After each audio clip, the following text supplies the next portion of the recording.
there, Sarah from 17 once again, introducing you to my Devil May Cry 3 Dante Must Die difficulty video walkthrough. This is mission 16 and this is win or lose. And this is another long one. A couple of these missions coming up are long as shit, and this is one of them. So this first room here, there's enigmas and there's the wraths, I think they believe that they're called. And it's a pretty rough room, but you can completely skip them, you don't have to fight them. I would advise that you do, but you need to get rid of the enigmas first, because the enigmas are the real nuisance here. You'll notice because they're not devil triggered, I can shoot them with the cleaner hand and it will stun them, so it knocks them on the floor and I don't have to worry about getting shot. But these guys, you need to know how to fight them, because you're going to be fighting them later on, and the game doesn't really give you much opportunity to learn them unless you play the later levels a lot, or if you've played the harder difficulties more.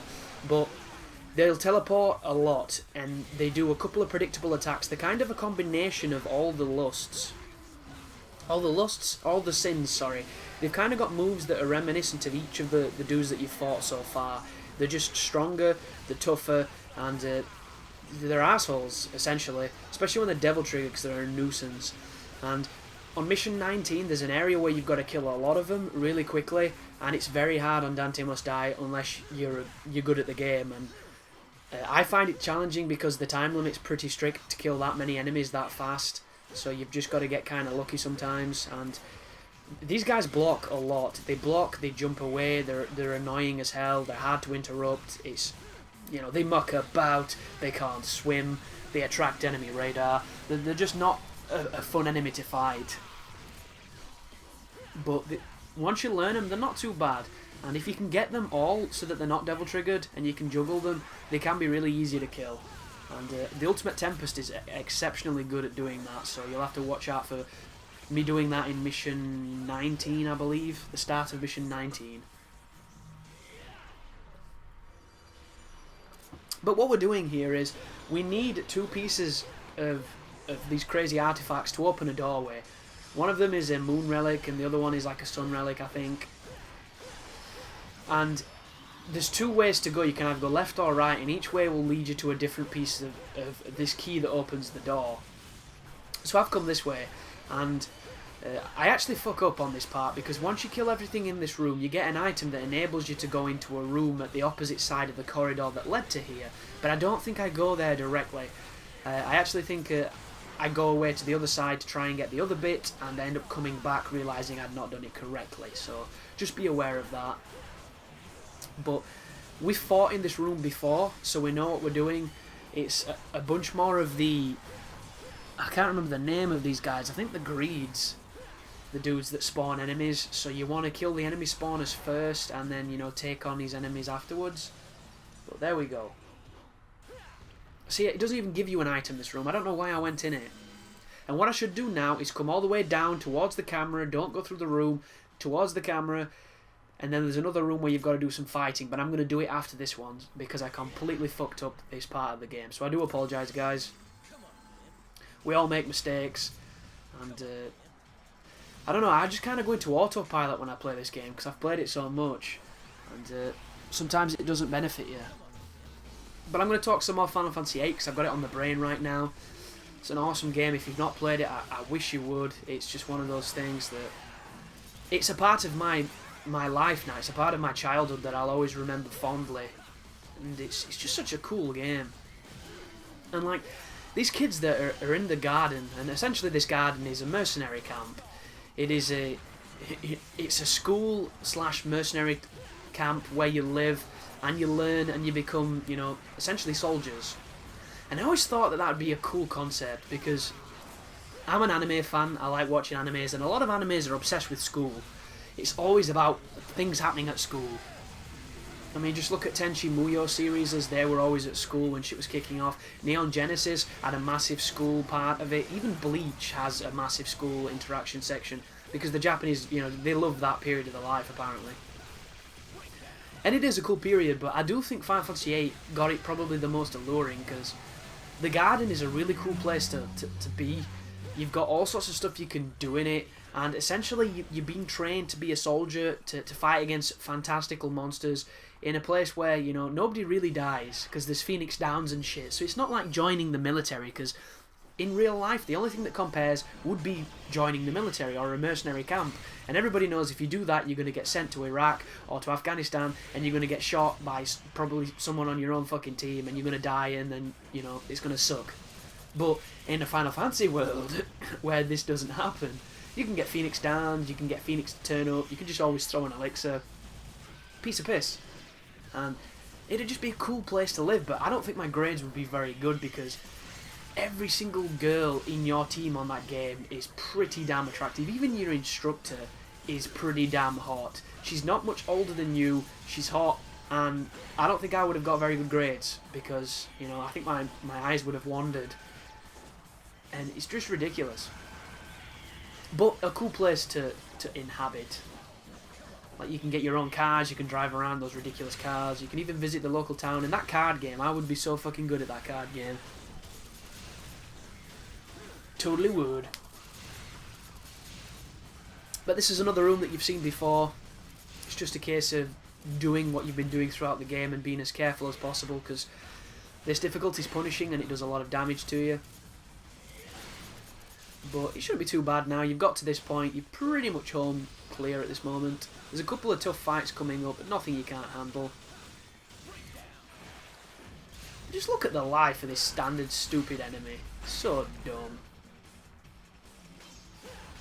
And as always, if you can hear the music still going, it means there's something still alive. Right there, that was sloppy as hell. You do not want to get that close to them when they're charging the red stuff. Bad news. You can actually deflect those red arrows with a lot of moves. I could do the prop shredder with the Rebellion, even though I don't have Swordmaster, so I can't do that. You can do a lot of them. Like, Cerberus is really good for deflecting the arrows. Especially if you do the... I can't quite remember the name of it. I think it's Revolver, its name, where you do the spinning thing. That's a super useful move for dodging those. But I'm going to use my guns with the Lux and try and stay off of camera. It's one way of doing it.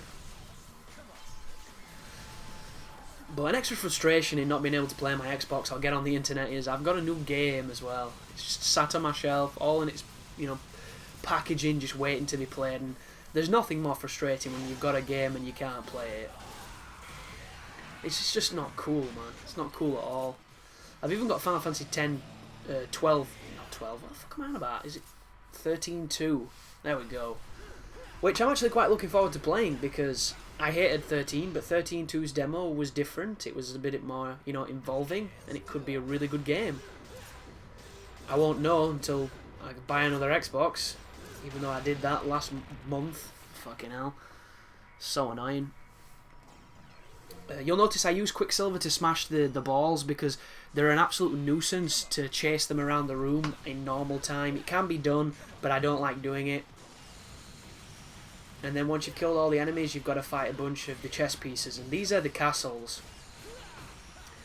And if this enemy just did those lasers and didn't do that stupid like shimmy that it does where it moves with the lasers, they would be nothing. They would be really easy, but the fact that they can move is gay. I don't know why they thought that were a good idea, because it'll get you hurt so many times when you know you should have missed it.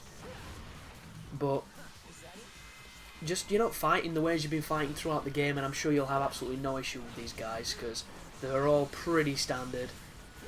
And I've got a lot of Devil Trigger. You'll notice I'm charging the Devil Trigger Flux to try and get rid of this a little bit quicker than normal. And fingers crossed I will. But back to the movie talk, because I've just realised that there's a film I've seen that I've not mentioned, and it's worth mentioning, and that is the Avengers.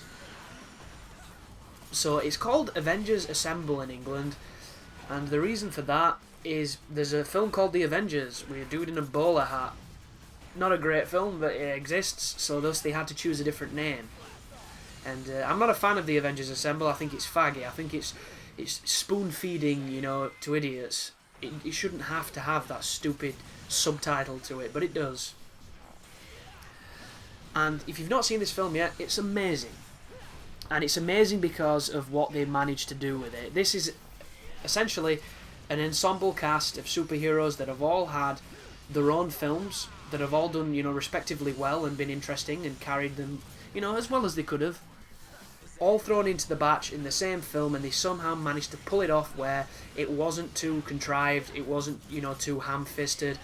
It had interesting character development, it had an interesting plot, and it came together exceptionally well, better than I ever expected it to.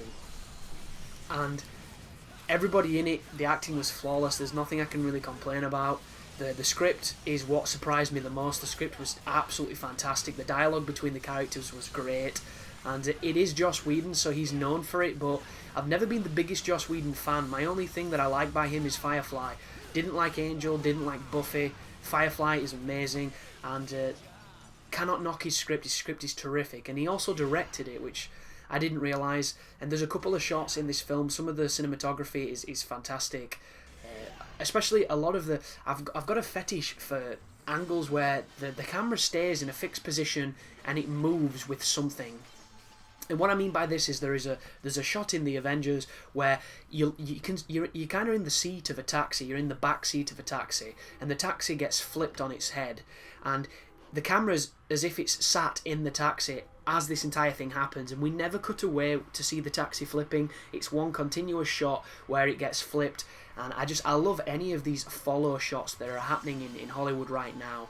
And another example of it that I really like is if you saw Mission Impossible Ghost Protocol, there's the bit in the van where it drives off the bridge. When they're inside the van, it never cuts away as it falls into the river, and it's such a good shot as everything's gone to hell and this fixed camera's in there with them. And I love it. It's just one of those angles I'm in love with. And the first time I saw it was Quantum of Solace, when Daniel Craig's character knocks a terrorist through a window and he falls down onto a painter's ledge, and the camera goes and follows them as they fall, and it just blew me away. It really did. There's something about it I really enjoy. But yeah, the Avengers.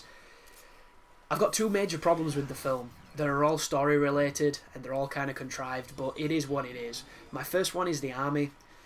The army had absolutely no explanation whatsoever. It was just something that Loki managed to find when he was, lost in the ether of space, and he somehow managed to become, their king, and he was in control of them. They promised him power if he did something for them, and it never really tells you why that came about or why that's there. And I'm sure if you've read the comics or something like that, you'll know exactly what it means, but it would have been nice for them to give us something to reference in the film that even made any kind of remote sense, rather than this serendipitous moment of, oh, you fell off the planet, you landed on another planet, and there's dudes on it that are going to help you, destroy the world. Kind of contrived. Second thing that I felt was probably the worst, the most egregious offender of the film, was the way that they played up on the Hulk's fact that he was completely uncontrollable, a beast, he couldn't, be reasoned with, he was just the personification of rage itself. And then 20 minutes after he goes on his little rampage beating up the entire team, he's suddenly best friends with everybody, catching them as they fall and, bumping fists and shit. I thought that was contrived as hell and stupid, but at the same time, how the hell could they have explained it? I don't think they could have, so that's why it exists. So I understand it, I just don't think it's... But those issues aside, it's a great film, it's very fun. And it's one of those films where you don't have to think too much, you can just sit there and enjoy it with a nice boyish grin, because that's exactly what it is. It's just good superhero fun, and it's exceptionally well done. But once again, we're in the might of the Fallen fights, as you can see, and it's another fight I dislike immensely because they just bullshit you all the time, hiding behind geometry, doing stupid attacks. Just the hit radius on that rotation move as well is bullshit. They will hit you when they are nowhere near you. And I think that shit's cheap, and I think it's unfair, but there's not a lot you can do because it's how this enemy fights. But there we go, a couple of Devil Trigger Fluxes and they're down, which is always nice to see. But I was watching, when I had the internet, I watched a video of the DMC, the new Devil May Cry, the reimagining that's happening. And it was just a video that we'd seen before, but I think it was people from games reviewer magazines and, internet sites that were playing. So they actually had a hands-on with the game. And when I watched the video, it looked interesting, man. It looked like it... Visually, it looks stunning, and it had such a good aesthetic going to it. I'm not too bothered about this controversy over Dante's hair, or Dante's, any of that shit. I'm not this die-hard, Dante should look this way. I like good games, I like interesting games, and I like fun games, and it looks all of those. Like, there's an emphasis on air juggles and combos. I'm not too sure how the mechanics are going to work, but they look pretty cool. Like, I've got full faith in this game. I don't know why anyone's worried, because Ninja Theory are a really good team. And I think if people give them a little bit more respect, they'd understand, especially if they played Enslaved, because the combat on Enslaved was simple. The combat on this new game does not look simple at all. It looks complicated as hell. And, like, Heavenly Sword was okay, I guess. I didn't think it was that great, but they know what they're doing when it comes to making games, and they've obviously played Devil May Cry before, and they're trying to, you know, follow as closely to it as they can mechanically, but creatively be different. So I can't see it being a bad game. I really can't. And especially now that Bayonetta 2 has apparently been cancelled because Sega are going through funding issues and various infrastructure problems. Hopefully Devil May Cry is going to live up to the standard that I've loved, because Devil May Cry 4 wasn't a bad game, but it wasn't a good game. And especially compared to this one is the peak when it comes to, you know, playability. Such a good game for that. But thanks for watching, guys. I hope it helped, and you take care now.